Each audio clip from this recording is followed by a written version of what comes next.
Hello, good evening. Welcome. This is Hot Edition. We're live from Anisa Bata Desa Kanda. Also live on Kesmi 107.1 in Tamale and beyond.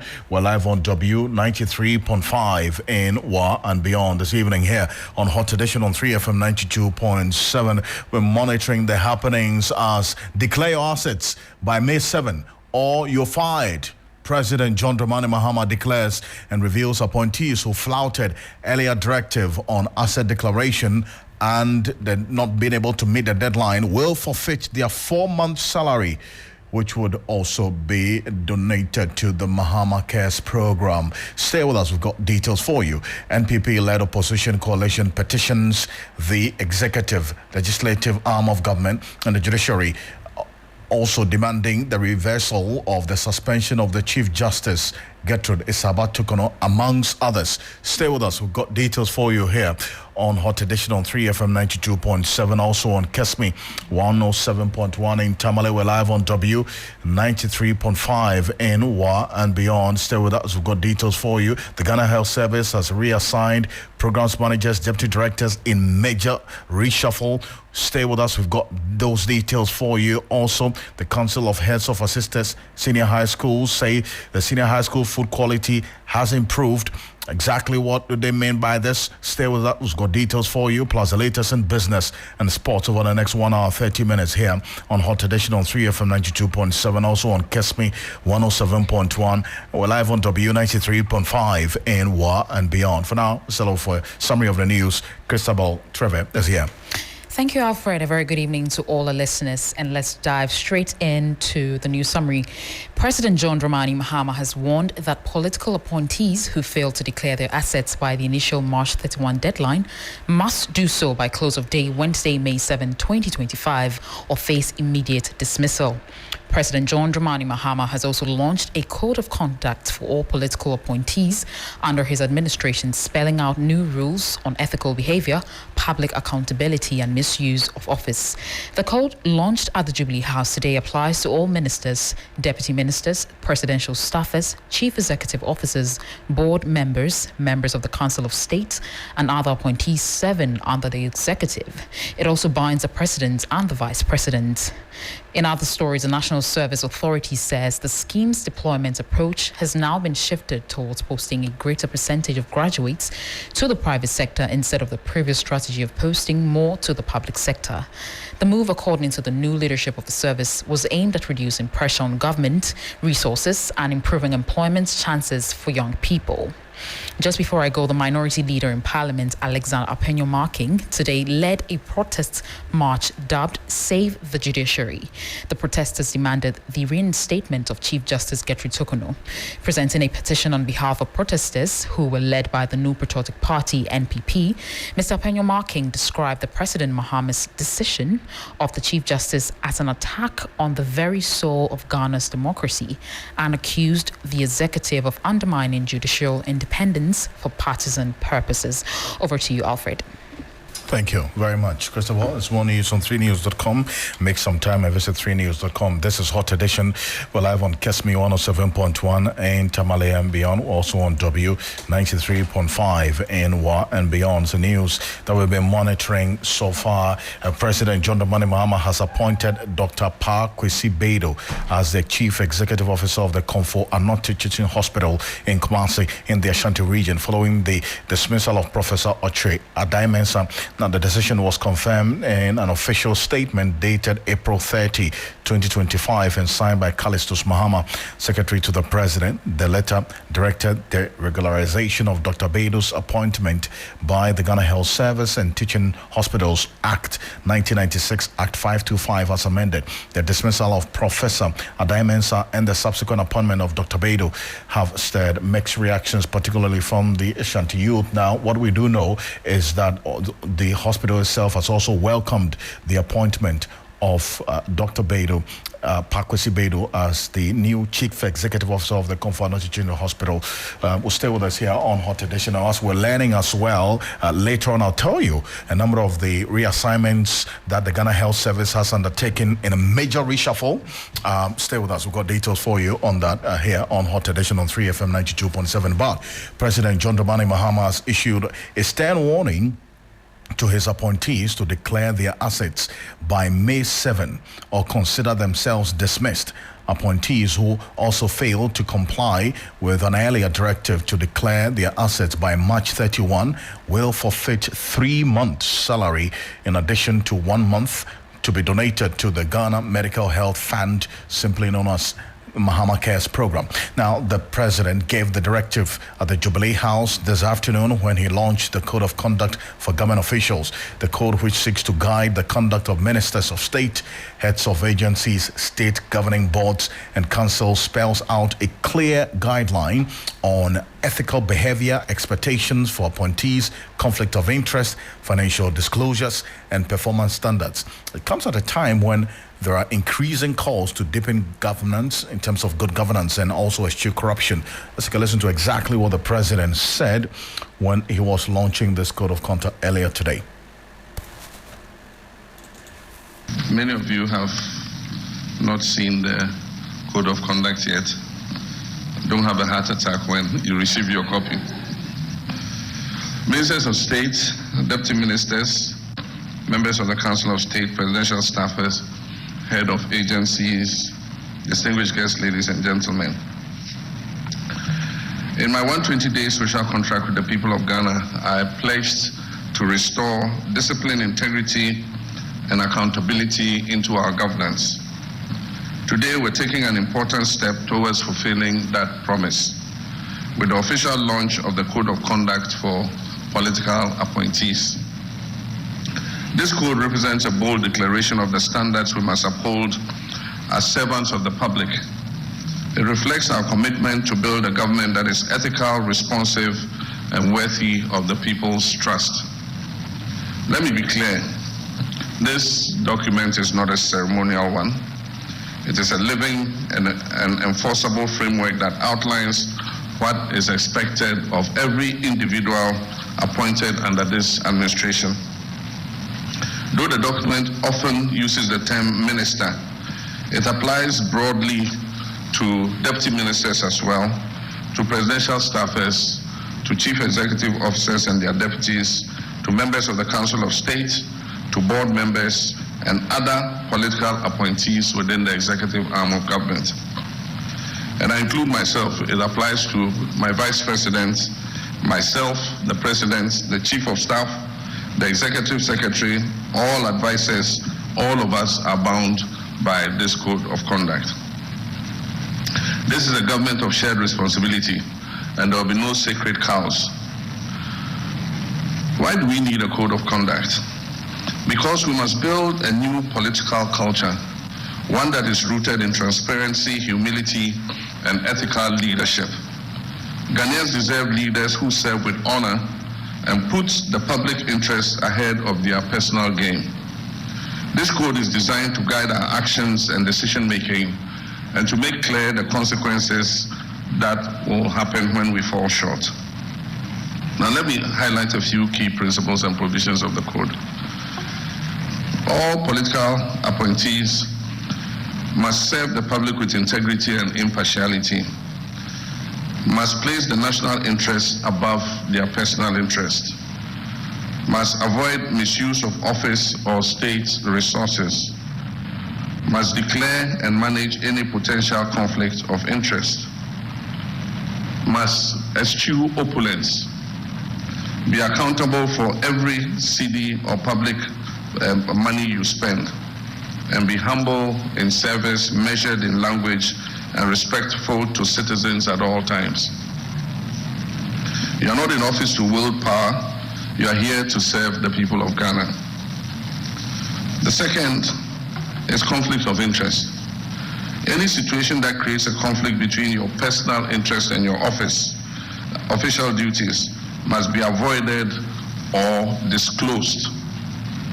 This includes holding stakes in companies that deal with government or with your ministries, using insider knowledge for your personal benefits, awarding contracts to entities that are connected to yourself or your close family. If you're a dormant partner in any business engaging with the government, even outside your ministry, you must disclose it in writing to this office. Not through a telephone call, not through a relative. You must submit an official declaration. Failure to do so will result in disciplinary action. Number 3, interest of friends and family. Public perception matters. You must avoid making decisions that benefit your relatives or your close friends. You must not recommend them for contracts or appointments. If your actions give even the appearance of bias, you compromise the integrity of your office. Number 4, gifts and hampers. We all know our cultural fondness for gifts, but we must now draw a clear line between appreciation and influence. Appointees are prohibited from accepting gifts or favors, especially from companies or individuals with interest in governmental decisions. If a gift is received during an official engagement and its estimated value exceeds 20,000 Ghana cedis, it must be declared. And upon leaving office, the gift must be surrendered unless expressly permitted to retain it by the President. As for hampers and gift items, no government funds, including internally generated funds, are to be used to purchase or distribute hampers. The only exception is modest gifts to staff as a reward for excellence or retirement. For government entities that must distribute hampers or gifts as part of their corporate commercial policy, express permission for the budgeted expenditure must be received from the Office of the Chief of Staff. Ministerial travel. All official or unofficial travel outside Ghana must receive, and the word is prior approval. So that's the President there. From the Chief of Staff's office. And after each official trip, a report must be submitted on the trip, and any impressed retired within 14 days after your return.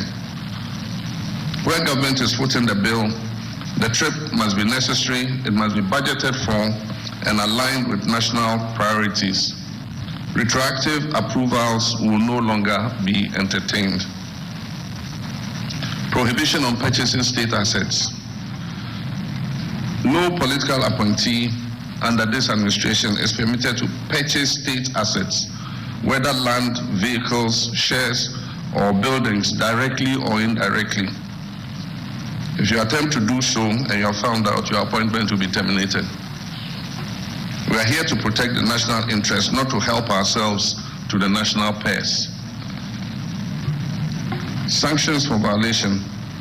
The code sets out consequences for breach, public apology, from public apology to reprimand, to suspension, to resignation, or ultimately termination. Let me assure you that these sanctions are not cosmetic, they will be enforced. And I will not hesitate to act firmly and decisively, no matter who is involved. Kindly do not put me in a position where I have to make that drastic choice. Because when it comes to protecting the integrity of this government, I will not compromise. Citizen engagement and reporting. Accountability does not end at the walls of this room and in just one code of conduct. I invite the citizens of Ghana to play a role in monitoring compliance of this code. A portal will be created for the public to report suspected breaches with guarantees of confidentiality and impartial investigation. Ladies and gentlemen, what we launched today is more than a code. It is a declaration of intent. It is the foundation of a new ethos in public service, one that values ethics over expediency, duty over indulgence, country over self. We're here to serve and will serve with honor. On the 18th February 2025, I set a deadline of 31st March 2025 for all appointees who are taking office or being nominated at the time to declare their assets. An update provided by the Auditor General to my office indicates that some of you failed to meet that deadline. For all those who are appointed or nominated before 31st March 2025 and failed to meet the deadline, well, you are to forfeit 3 months of salary to be donated to the Ghana Medical Trust Fund, named after me, Mahama Cares. in addition to 1 month's salary that I've asked all appointees to donate to the Mahama Cares Trust Fund. So it means that those who omitted to declare assets by the date, you are paying 4 months' salary to Mahama Cares. However, if by close of day Wednesday, 7th May 2025, any of you still fails to declare your assets, count yourself automatically dismissed. The assets declaration regime is an important mechanism to check corruption and abuse of office, and it must be respected by all. My brothers and sisters, this is a very strict code, I must admit. But if we abide by this code, it will restore the faith of our people in our democracy. Strict compliance with this code will restore confidence in the political elite and help to consolidate our democracy.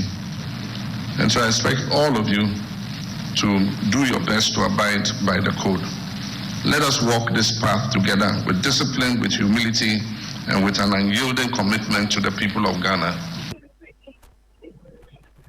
That's the president, John Dramani Mahama, there earlier today during the launch of the Code of Conduct for Government Appointees. And this is one that has generated a lot of conversation and different aspects, which we're going to be touching on here on Hot Edition on 3FM 92.7. We're also on Kesmi 107.1 in Tamale and on W 93.5 in Wa and beyond. Adam Senano is the co-chair of the Citizens Movement Against Corruption. Senano, good evening. Thank you for joining us here on Hot Edition. Good evening.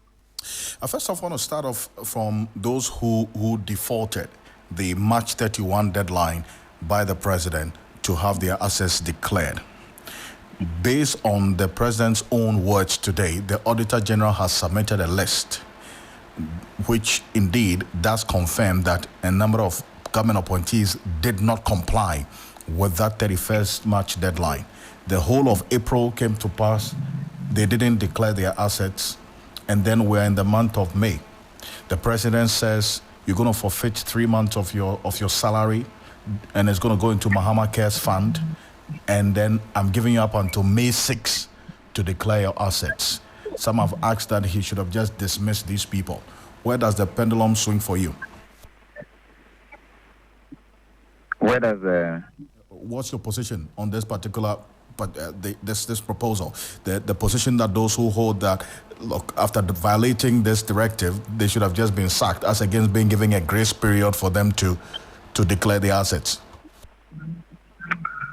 Well, I think that anyone who is suggesting that the president ought to have cracked the whip immediately is just showing patriotism to say, look, Ghana needs better. And I think you have many Ghanaians who concur that, look, we've gone through several cycles of governments not apparently taking the cause of the people seriously. And so if our recent election of a president is anything to go by, we want a president who, when he says that I'll take action, will do so. Having said that, what we don't know is whether those who have not may have faced some administrative or other challenges that may have hindered their completion on time. So perhaps we should accept this as a first red flag, first warning to all his appointees, and that hopefully subsequently he will not take these things lightly. As it is, I think that those who are feeling that there ought to have been persons just that they have a legitimate reason to think that should have been the action taken. But the 3 months forfeiture of their salaries, a punitive measure enough, you would say? I'm not quite sure how to place that. In my head, I'm wondering, should the president or somebody be benefiting from when people have not satisfied procedural matters? It seems to me that it's a bit problematic, but I can't place my finger on it. I'm not too sure whether that should even happen. I think that if we want to sanction, let's sanction and let that be the clear notice we are giving without it being, raising other issues that may not actually give us the outcomes we are seeking to achieve. So I'm not too sure that this is one of those occasions where we should have taken advantage and leverage for the purpose of, as it were, capitalizing Mahama funds. Somehow, it doesn't sit completely well with me. Well, what would have been the alternative that you would have proposed? I mean, if this doesn't sit well with you? I think that, if we want to fund Mahama, it's a very important initiative in support of the health sector. Let's have an engagement with stakeholders, private sector persons who want to give. Let's do some fundraising. Let's citizens who, I'm not quite sure whether the first, the president himself said he was going to give, 6 months of his mandate, which was fine. But somehow, the idea that there are persons who should have been sanctioned and somehow they seem to be left off the hook, this is rather the route we take. It doesn't seem to sit well with me. Perhaps I need to listen to the president again. Are they still being sanctioned when the money is taken? Well, essentially, yes. The sanction is for as far as we do know now, the forfeiture of their salaries for the 3-month period that he mentioned, and then also the other measure is the grace period of up until May 6th, May 7th, in fact. But it said by end of day May 6th, which is tomorrow, they should have complied. Forfeiture of their salaries for the months where they have not declared their assets. Essentially, yes.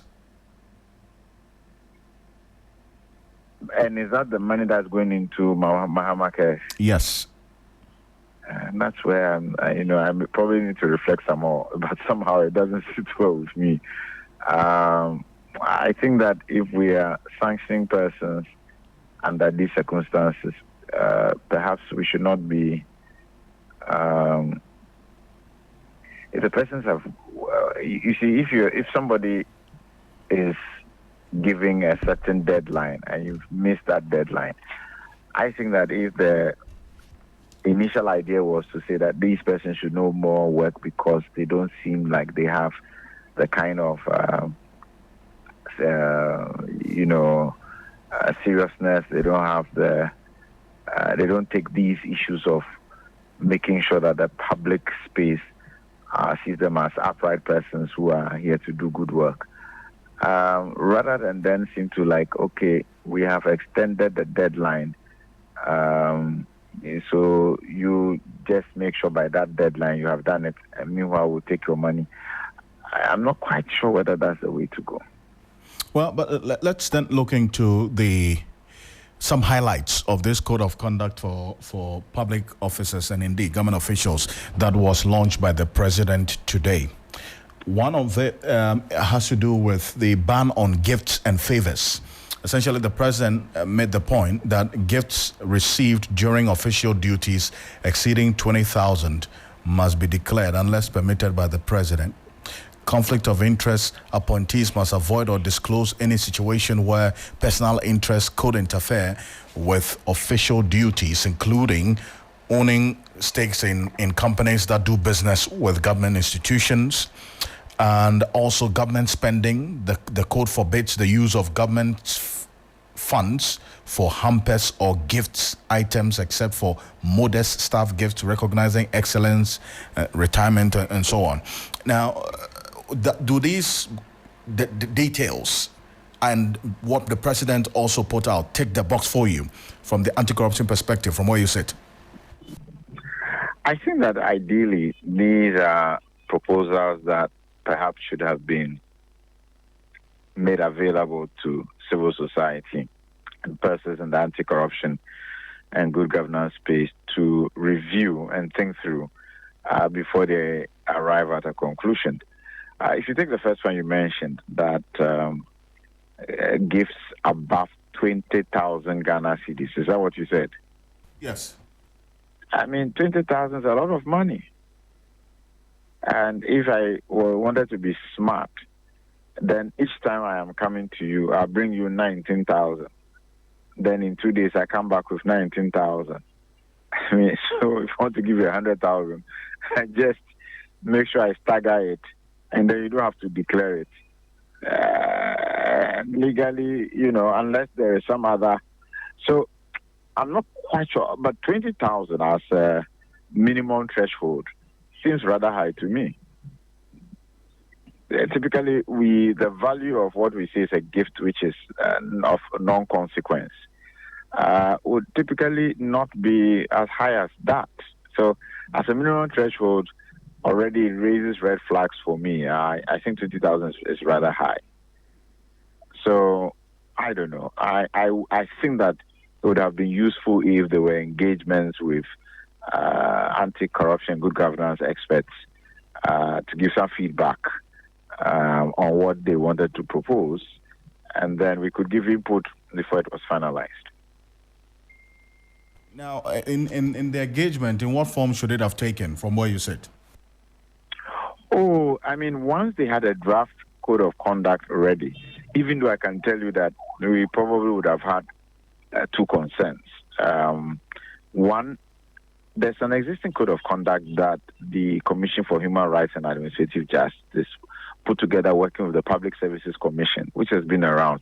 It's something that perhaps could be updated, but it is not for a lack of a national level code of conduct. And so we probably would point that there exists a code of conduct that could have been leveraged, even though we know that in the first tenure of President Mahama, he also had a code of conduct for his staff. But I think the value of a code of conduct is to the extent that all of us subscribe to it, which would lead us to the second thing we would have pointed out, that the Conduct of Public Officers Bill is a much more critical tool that ought to be finalized, passed into law, and utilized, because then all of us can hold you accountable and can take you to court. So there's a sense in which this ticking of the box doesn't solve anything. Indeed, where we find ourselves as a country, we should not just be ticking boxes. We should be much more focused on achieving outcomes that move this country forward. So as soon as you mentioned tick the box, I said myself, I was shaking my head. That's not what we want our governments to do. We are happy that Mr. President sees this as an important issue, code of conduct. We would have been much happier if the Code of Public Officers Bill was looked at. Let's tighten the aspects we all believe need to be tightened, and let's pass the bill and have something in law. And if I were there at that engagement, I would say, Mr. President, can you rather give us a timeline? I mean, this is a good start. Won't be gradual. It was in your manifesto. But that does not get Ghana where it needs to go. Give us a timeline for passing the Conduct of Public Officers Bill. Then we know we are on track. So what has been launched today cannot, in essence, replace the Conduct of Public Officers Bill. It cannot. That act, that you want Parliament to look into, it cannot do that. Absolutely. But then it does not. Right. It may serve the manifesto purposes. And we are happy they had it in their manifesto. At least it shows that they see this as important. But as a country, trust me, there will be nobody in the anti-corruption and good governance space who is not going to say, but what's happening to the couple? The last we had heard about it, I know the former AG, and also that's one of the positives, I'll say. I know he was able to get it to cabinet, and then cabinet refused to move. So the previous Attorney General was able to get us to the point of cabinet. Now we should have that reviewed, finalized, and passed. It should move back from wherever it is to Parliament for it to be passed. This code of conduct, which is simply an executive policy, is not justiciable. It's not something we can take to court and hold people accountable the way we want to. The president could, because it's his That's if he's so minded and somebody brings to attention. But if you really want good governance, please, he needs to give us some timelines. And we are likely all to be pointing this out to him and the NDC government, that this doesn't quite match up to our expectations at the moment. I see, but then if you look at the code launched today, I mean, you say it ticks a few boxes, it's a good start, but then again, it shouldn't replace the code of public, the code of conduct for public officers. But then again, there's another concern about the implementation of this particular code that has been launched today. The president says citizens should also monitor the compliance. Beyond citizens monitoring the compliance, what measures do you expect to be put in place so as to ensure that public officers, government appointees, indeed comply with the details of this code that has been launched today? I would not want to replace the Conduct of Public Officers Bill with this code of conduct. Alfred, maybe I'm not saying it clearly enough. We are happy. No, I think you made that distinction quite clear. To the extent that you said that this was I don't even a step. Want to start saying citizens should be using it. Yes, if we see, we will say. But let's give us a timeline for passing the Conduct of Public Officers Bill. We are happy, Mr. President, but give us a timeline for passing the Conduct of Public Officers Bill. That's comprehensive. That covers all the issues we are concerned about. And all of us, civil society, citizens, will be on board. And I think that this country needs to move much faster. So we are happy, but Mr. President, let's do much more.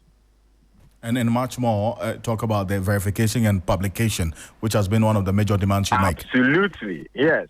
So that then access declaration becomes fit for purpose. And that's part of the tightening up of the current Conduct of Public Officers Bill.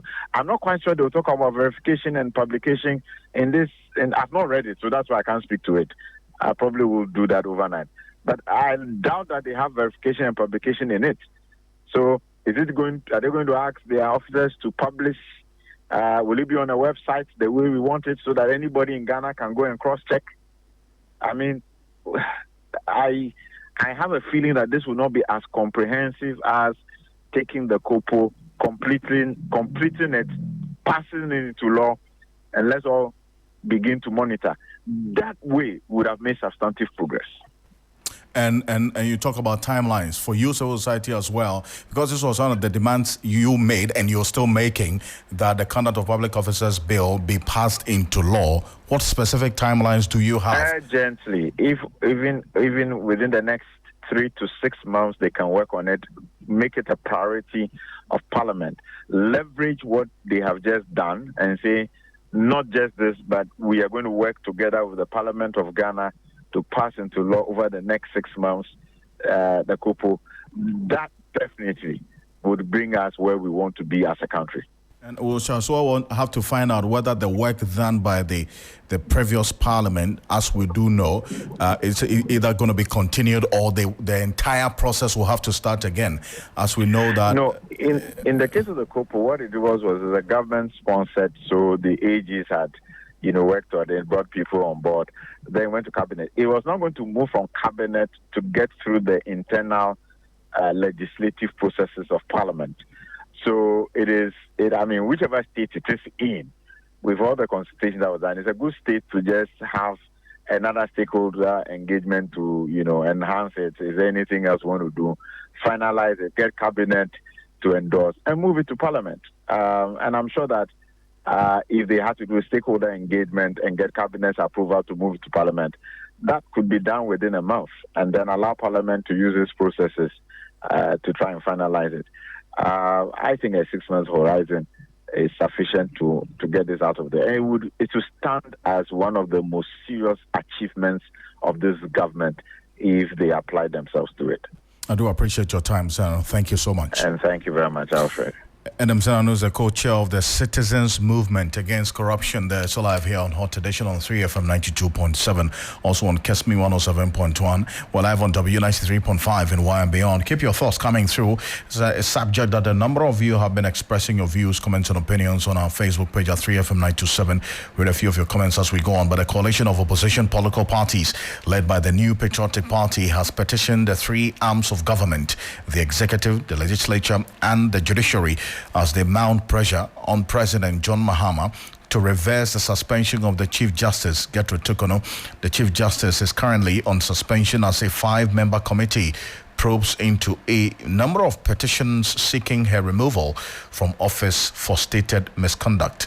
Numbering in the hundreds, the parties, the New Patriotic Party, LPG, PNP, and NDP, marched through some principal streets of the capital to present their petitions demanding a halt in the removal process, which they deem as an attempt by the president to oust the Chief Justice and put in her stead a Chief Justice who will be sympathetic to the NDC. So you listen to Alexander Hwanyoma, who is minority leader, presented a petition to the Jubilee House, which was the point of termination of the protest earlier today. We believe that what is happening is not good for us. There must be an end to this issue of you do me, I do you. There must be an end to retaliatory politics. In Ghana today, all of us as political actors have a story to tell. Where do we end the vicious cycle? It is not yielding to the whims of hawks and hardliners in our respective political parties that will make us better political leaders. We believe that the hawks must be pushed back onto the fringes so that the centrists can take the center stage for the good of our country. In today's era of social media, you cannot control what gets onto the streets, and this democracy must be protected and safeguarded. So, my respected brother and friend, this is to you. The language is very respectful and decent and expresses our views because we know we are addressing the president. We hope that it shall receive the needed support for the Chief Justice to go back to her office and do her work. Thank you so much. Well, like Hwanyoma, the Deputy Chief of Staff, Stan Dogbe, who received the petition on behalf of the president, had this to say. In the office of the president, and on behalf of the president, I'm delighted to receive the petition from the coalition, and it will be duly presented to the Chief of Staff for the attention of the president. Let me say that we are happy that your process started this morning and has ended very peacefully. That in itself is a very strong message about the democracy that President Mahama wants to instill in our dear country. If it were the case like this over the past 8 years, I'm sure that the retaliatory politics that you talk about wouldn't have been the case. You referencing retaliatory politics is an admission that the 8 years of President Akufo-Addo and Mahama Bawumia were not the best for this country. You can be assured, however, that President Mahama, as every Ghanaian knows, is not that politician. President Mahama does not believe in retaliatory politics. He's described as, too much of a father for all kind of presidents, and everybody knows that. Whatever actions that are being taken now, whatever decisions that are being taken now, as everybody knows, is in line with the provisions of our 1992 Constitution. Indeed, before President Akufo-Addo left the presidency, he himself had started a certain process where issues were brought to him about the Chief Justice, and he referred them to the Council of State. And that is what President Mahama has done. It is not about retaliating on something that was done by the previous administration against President Mahama or the NDC. So the process that is ongoing is constitutional, and I do believe that if the committee that has been set, completes its work, whatever decisions that they make, just as the Council of State's advice to the President was binding on him, it will be binding on him. I can assure you and the people of Ghana that we appreciate the fact that just as government ensured that you went about your demonstration peacefully, there was one also last weekend, peacefully without any attempt at preventing you from expressing yourselves. We will continue to allow for that peaceful expression of ourselves in this country under President Mahama. Nobody is going to inhibit or stop anybody from going that. That should tell you that President Mahama, in less than 120 days, has demonstrated how he is going to save the democracy of Ghana. He is going to grow the democracy of this country, and we are going to be together. And that's Standard there, also addressing the leadership of these protesters earlier today. Now, these are the 3-point demands, and that's NPP and that's opposition political parties who protested on the principal streets of Accra today. This 3-point demand they're making. First, President Mahama should immediately reverse the suspension of the Chief Justice. 2, President Mahama must affirm publicly that he is still committed to upholding the Constitution, which includes the separation of powers. 3, President Mahama's posturing towards the judiciary is aimed at amending the Constitution for him to seek a third term. And they say that he should come and clarify if that's not the case. And these are the 3 points, as far as we do know, captured in this particular petition. And on the first point about the suspension of the Chief Justice, I engaged Professor Bafo Ajimendua, who is a governance expert, a former advisor on governance to the United Nations, on whether or not the president had done anything wrong in this particular regard, and then also how the issues are playing out with respect to Article 146. And this is what he had to say. That's the point you make. Nothing done wrong. Oh, correct. It's the same thing. I mean, when in the previous government, some petitions were sent to President Akrofi Ocansey, he indicated that, look, I'm just a conveyor belt. It came, because that's what the Constitution says. You remember that? So I had a problem with that, by the way, because I've made the argument that even the threshold for really establishing the prima facie, I think is wrong. I mean, if we are really treating a Chief Justice as a head of one constitutional body, I mean, EC or any other kind of institution in our democratic system, I think it's wrong. I place the Chief Justice very high because these three really make up what democracy is all about. That's what I'm thinking, and I believe that we should create a different threshold for removing these individuals, and especially making sure that each of them will be insulated from the other. As Professor Bafo Ajimendua there. Let's go onto the telephone now, and lawyer Justice Abdullahi is joining us. He is a lecturer and also a lecturer at the UPSA Law School and also a private legal practitioner, and he's joining us on telephone. Lawyer Abdullahi, good evening. Thank you for joining us. Good evening, Ocansey. Alfred. Thank you for making the time to join us. It's been a while. It's good to hear from you. Yeah, you get another mandamus against me if I don't show up. Indeed. So Indeed. I have no choice. Thank you. Also with us, Dr. Jonathan Asantiochiri is a lecturer at the senior lecturer at the University of Cape Coast and also a political analyst. Doc, good evening. Thank you for joining us. Good evening, Alfred. Good evening to my colleague out there. And I want to start off with you, Lawyer Justice Abdullahi, on the demands by the opposition political parties who protested today. They are asking that the president should immediately reverse the suspension of the Chief Justice. I mean, how does this strike you? I think that the demand generally looked at collectively is a bit confusing. If you take into consideration the fact of the various commentaries made by the MPP right from the moment that this issue became matured and became a public issue. And naturally, you cannot take away the positions as outlined in this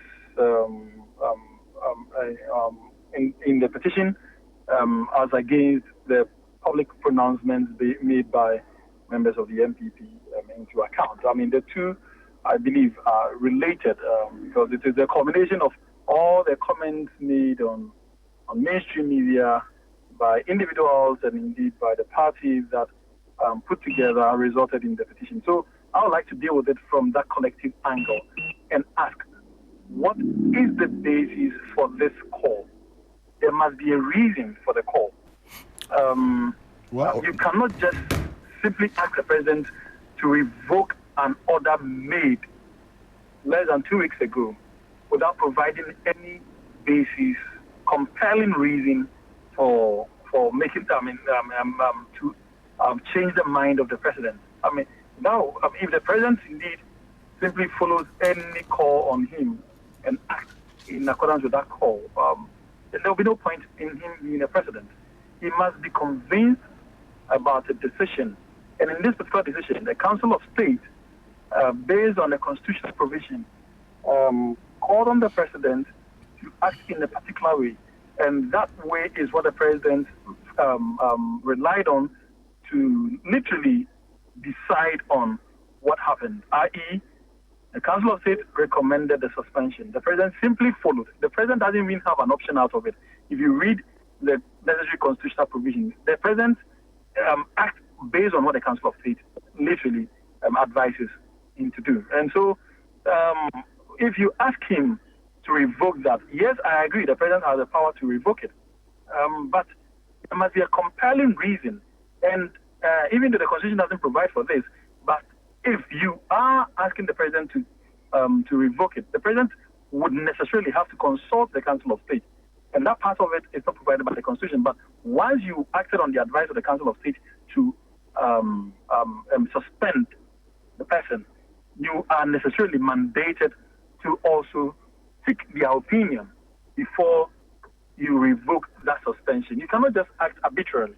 That would then play into the earlier call by the members of the MPP and some other persons stating that the president is acting arbitrarily because he's in breach of Article 296, and which I have completely disagreed with, and I have made my position known clearly on that all those calls and those positions, arguments being made, are completely flawed. There is no substance in any of those arguments. And I have thrown a challenge out there that anyone, and when I say anyone, I mean whether MPP or any other political party, any lawyer for that matter in Ghana, who believes that the president in the quest, in fact, in this whole enterprise of the removal of the CG, whoever believes that the president has acted unconstitutionally within the entire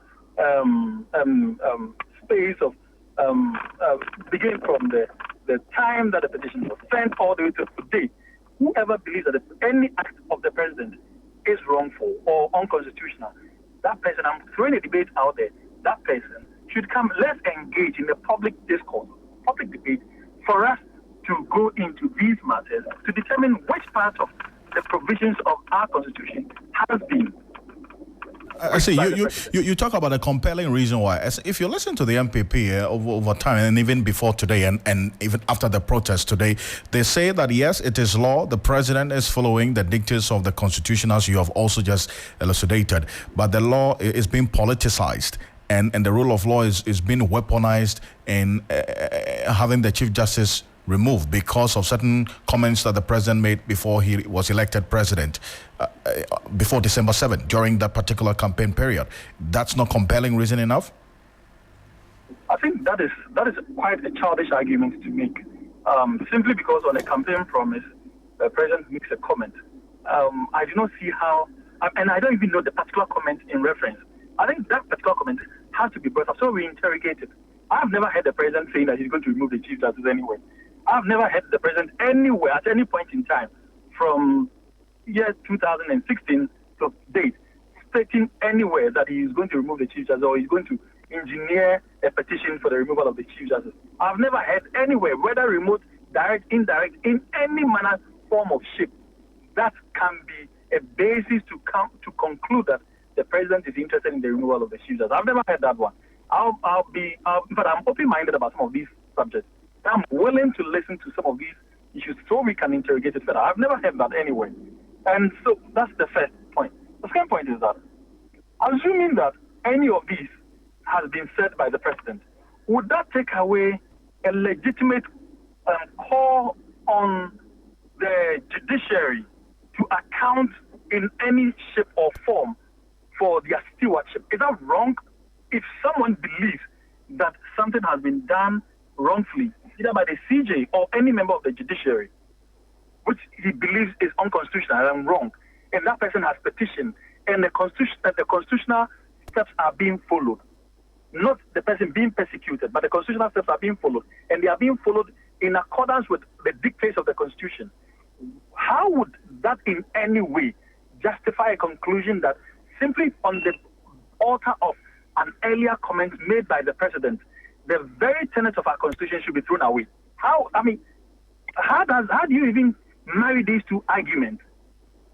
That the perception, is it a perception that we are dealing with, or a comment made by the president, or the issue of accountability, for which reason the judiciary is arguably one of the most respected institutions relative to the two other arms of our government, our governance system? I see, but yes, right. How would you argue with this? That argument is very difficult for me to swallow. But Dr. Atanchochu, you cannot also discount the politics of things, as you know, the MPP is also espousing, to the extent that if you listen to Professor Bafo-Agyemang-Duah, he also indicates that because clearly there are dictates of the separation of powers in our Constitution, but it is the president who also appoints the Chief Justice through other layers in consultation with the Council of State, and then also Judicial Council comes in, Parliament also plays their role in that process. In his view, you cannot discount this matter also being subjected to some politics, isn't it? Certainly. I completely agree. Sorry. Alfred. No. I want Dr. Sanchochi to answer that, and I'll come to you, lawyer. Thank you. Yes.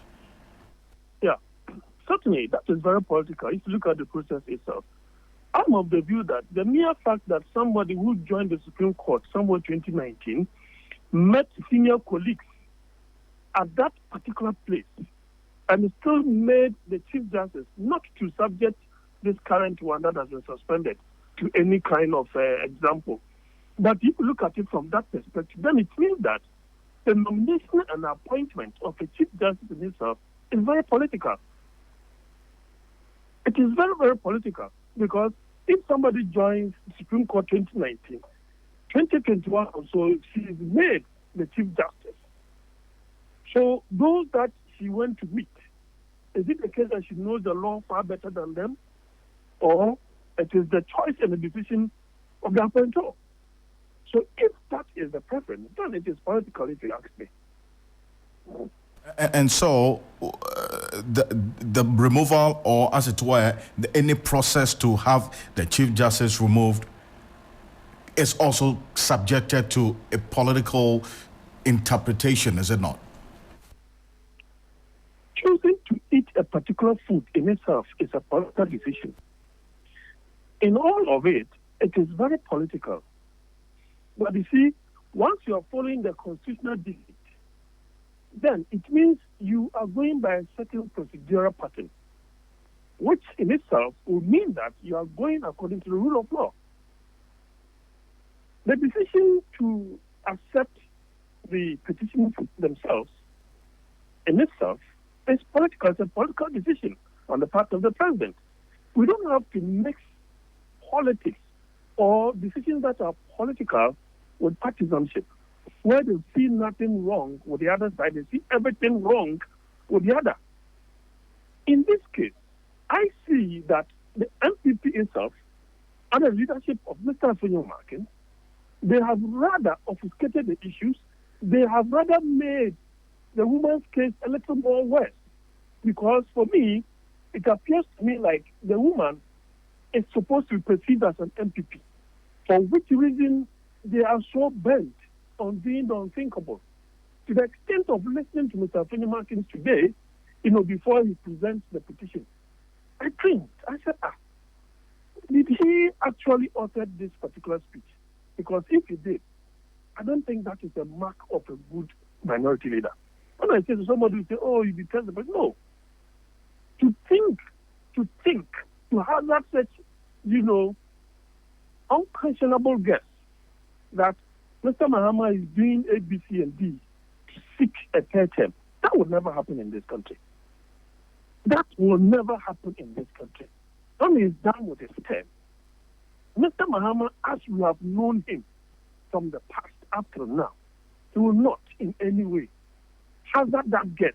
So I see that is a very wild political, I don't know which words to use for now. I mean, it's a wild goose chase that the minority is hazarding.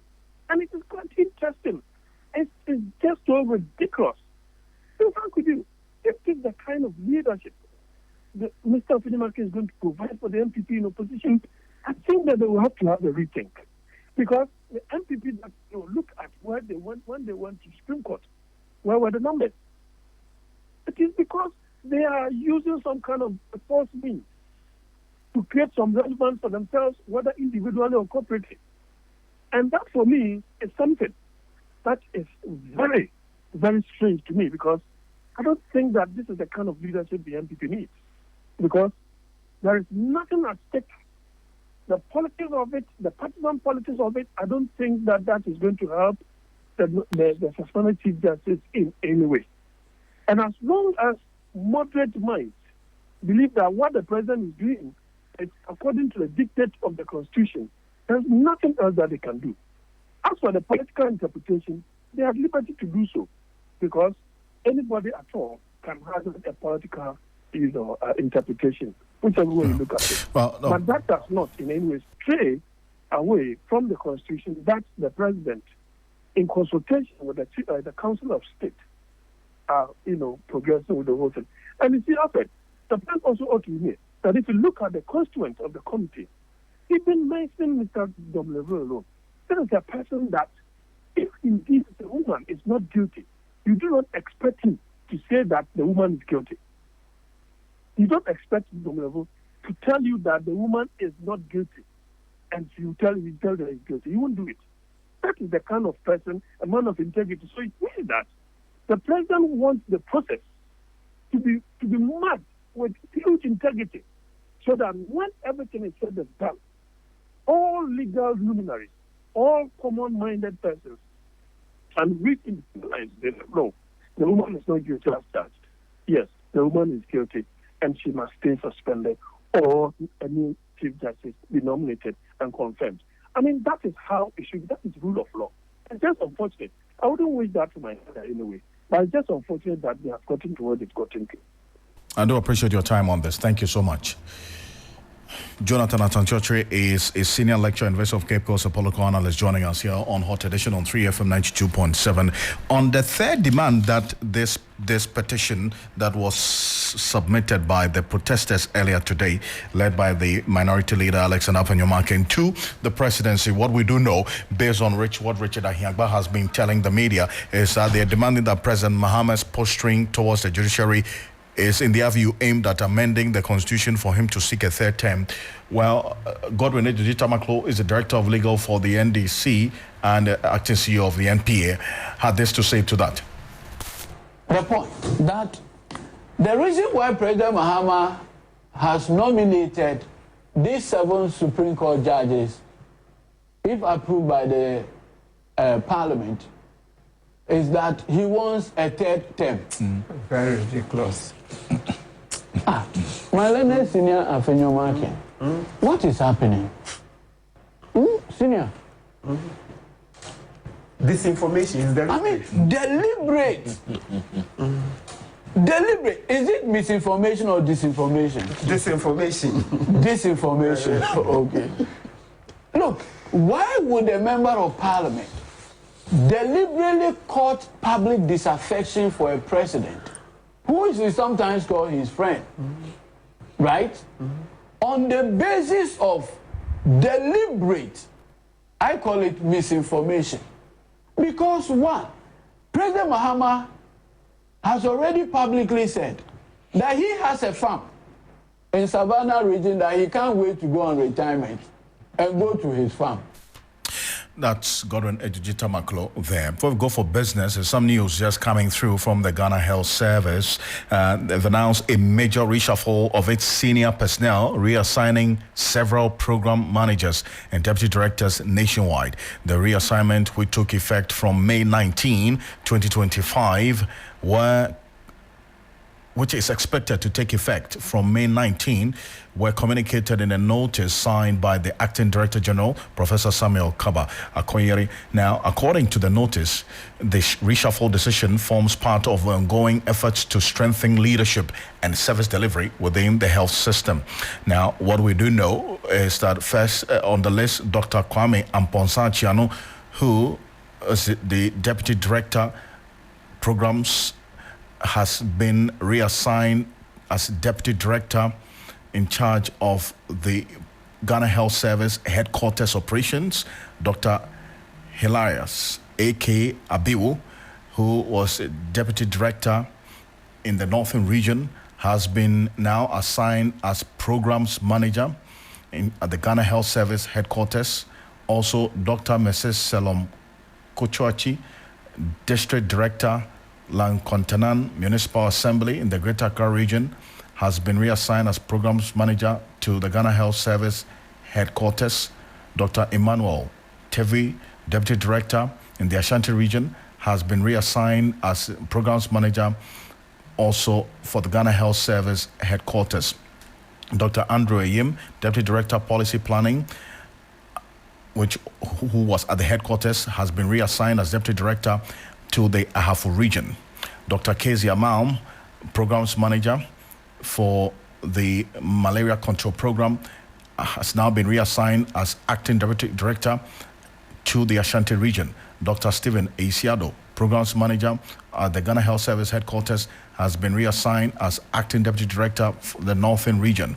Dr. Yao Edusi Poku, also Programs Manager, Ghana Health Service Headquarters, has been reassigned as Programs Manager also in a different division within the Health Services Headquarters.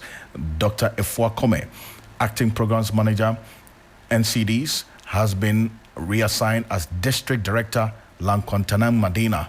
So, and finally, Dr. Benedict Okokwao, currently Manager in charge of medicals and then also Medical Superintendent, Ankafo Leprosarium, has been reassigned as Medical Superintendent to the Central Region, Ankafo Leprosarium. So that's the details. We have 13 names so far in this statement from the Ghana Health Service. The full complement of it you'll find on 3news.com. We're back with the business news. Bess Makewusa is standing by with the details after this quick break. Stay with us. Hello, Ghana.